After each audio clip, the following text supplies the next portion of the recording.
Hello, I'm Umair Khalid. I'm one of the social media editors of JACC Cardiovascular Interventions, and it's my great pleasure to have Dr. Devraj Sukul to our social media section. Thank you so much for taking our time. Good morning, Dr. Sukul. Good morning. Thank you.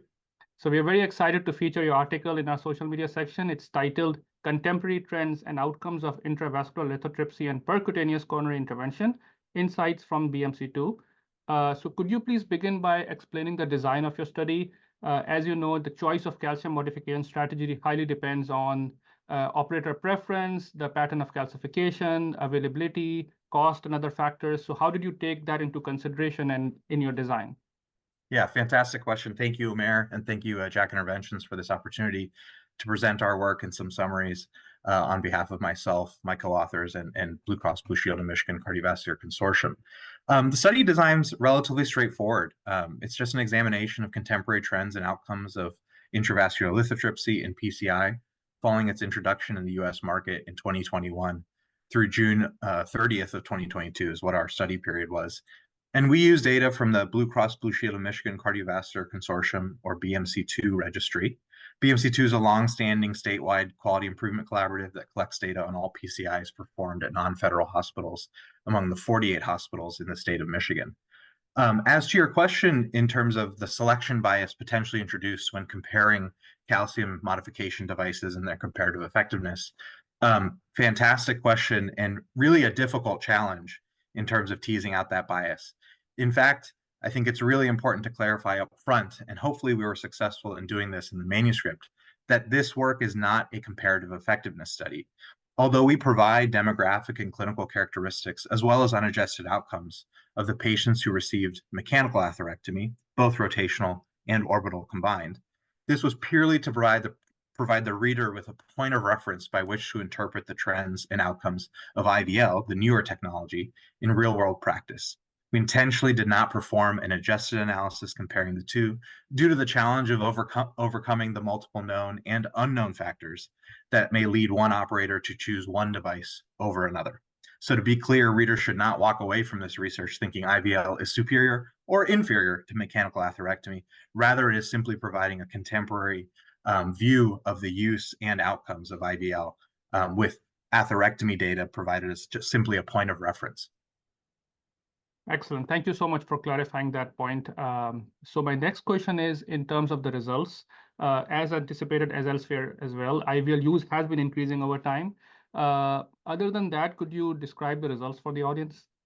Yeah, just as you said, I think anecdotally, most interventional cardiologists have experienced the impact of IVL coming onto the market in their own practices or within their own cath labs. Dr. Butala demonstrated this with NCDR national data earlier this year in a very elegant manuscript.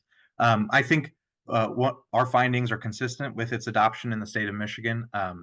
Overall rate of calcium modification, I think one important caveat is although IVL increased and actually overtook the market share of atherectomy use for PCIs in Michigan, the overall rate of calcium modification increased during the study period. So it wasn't that IVL was simply replacing atherectomy use, but overall calcium modification went from 4% to 8%, suggesting that there may be now more aggressive calcium modification in practice, which could ideally lead to greater stent expansion and improved long-term outcomes. I think other important findings from this study, particularly as it relates to outcomes, are that IVL and atherectomy both had similarly high rates of procedural success and, generally speaking, low rates of MACE.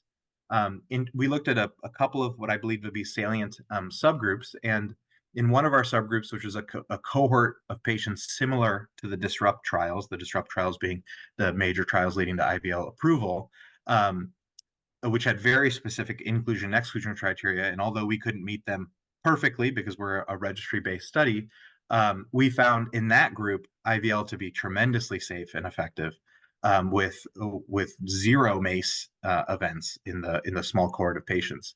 Also importantly, among IVL use in real-world practice, only about 20% would have met the inclusion criteria into those trials. So 80% would be in patients that were excluded from those clinical trials. And even in that group, generally speaking, the outcomes were very good. The procedural success rate was very high. IVL is also quite frequently used for treatment of ISR and in the setting of acute coronary syndrome, both scenarios that weren't readily tested in those clinical trials, and again, with relatively high rates of procedural success. Fantastic. Thank you so much for describing the results, Dr. Sukul. Sure. My final question is something which some of my friends sometimes do, is regarding the crossover. So were there instances where folks still proceeded with IVL after a atherectomy of some sort? Yeah, great question. I think I certainly have done so anecdotally myself as well. We did provide data on the instances, albeit relatively few, where both IVL and atherectomy were used, about 240 patients that are reported in the paper. Unfortunately, just based on how the registry data is collected, we're unable to tell the order by which these devices are used. So we can't tell exactly when indeed, we can't even tell when a complication may have arisen in the process of care. Was the dissection after IVL or after NC ballooning after stenting? So in the case of the question about IVL atherectomy, there were 240 patients where both were used. We just can't tell if it was IVL, then atherectomy, or atherectomy, then IVL in those circumstances. So I think that is a limitation of a registry-based assessment, but an important area for future work, because I think there is a non-significant number of patients that are receiving both therapies. Awesome. Well, thank you, Dr. Sukul, for sharing these insightful results with us, and congratulations on your work. We look forward I to appreciate it. that as well. Thank you so much. I appreciate the opportunity.